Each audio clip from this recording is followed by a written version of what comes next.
जैसे उदाहरण के लिए हमारे बच्चे हैं घर में, अच्छी बात है बच्चे हैं भाई, हाँ ठीक है, बच्चों का सब पालन पोषण करना पड़ता है, लेकिन विषय में लिप्त होकर हम उनको आवश्यकता से अधिक प्यार देकर उन्हें बिगाड़ रहे हैं।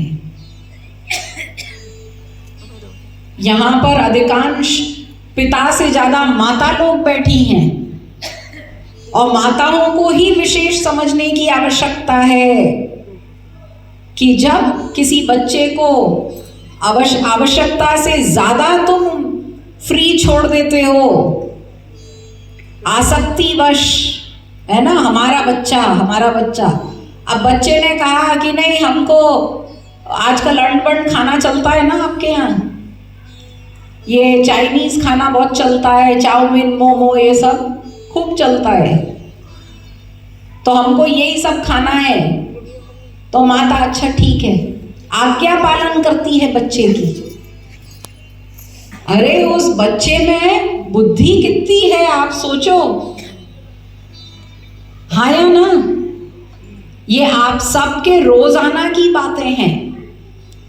तो ये आप क्यों मान रही हो उसकी बात? क्योंकि आसक्ति ज्यादा है और इस कारण से किसी ना किसी दिन वो बच्चा पेट अच्छी तरह खराब कर लेगा और उसका शरीर भी बिगड़ जाएगा, उसका मन तो बिगड़ेगा ही बिगड़ेगा। तामसी खाने से तो मन बिगड़ता ही है। तो ये विषय भोगों में लिप्त होने के लिए नहीं है, अपितु माताओं को चाहिए, पिता लोग को चाहिए कि अपने बेटे को, अपने बच्चे को मना करें कि ना, इससे पेट बिगड़ता है, ये सब घर में नहीं बनेगा। आप लोगों को इस बात पर विशेष जोर देना चाहिए कि सात्विक खाना खिलाया जाए बच्चों को, जैसे आपके जमाने में आपके माता पिता ने भी आपको खिलाया होगा। तो ये सब जो हम आवश्यकता से ज्यादा कर रहे हैं, ये विषय भोग में लिप्त होकर आसक्तिवश कुछ अति कर रहे हैं, उसका परिणाम भी अच्छा नहीं होगा।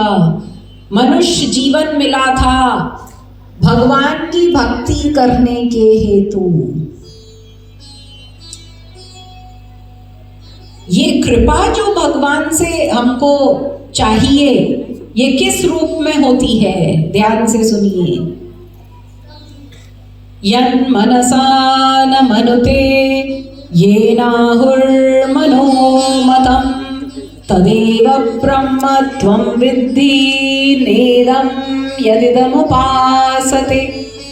यच्चक्षुषा न पश्यति येन चक्षुग्वंशि पश्यति तदेव ब्रह्म त्वं विद्धि नेदं यदिदमुपासते। यच्छ्रोत्रेण न शृणोति येन श्रोत्रमिदग्वं श्रुतं तदेव ब्रह्म त्वं विद्धि नेदं यदिदमुपासते। केनोपनिषद कहता है कि आंखों को देखने की शक्ति भगवान से मिली है, भगवान ने कृपा करके आंखों को देखने लायक बनाया। कानों को सुनने की शक्ति भगवान से मिली है, वाणी को बोलने की शक्ति भगवान से मिली है, मन को सोचने की शक्ति भगवान से मिली है। यन् मनसा न मनुते, यहां तक कि प्राणों को जीवन शक्ति भी भगवान से ही मिली है। यत् प्राणेन न प्रणीयते, अगर भगवान प्राण शक्ति खींच लें, बस 0/100 शरीर यहाँ पड़ा है, न वाणी बोल पाएगी, न आंख देख पाएगी, न खड़े हो पाओगे, कोई शक्ति नहीं होगी। ये सब शक्तियां भगवान से कृपा करके मिली हैं हम सबको, ध्यान दो। लेकिन इन शक्तियों का दुरुपयोग करने पर नरक भोगना पड़ेगा नरक।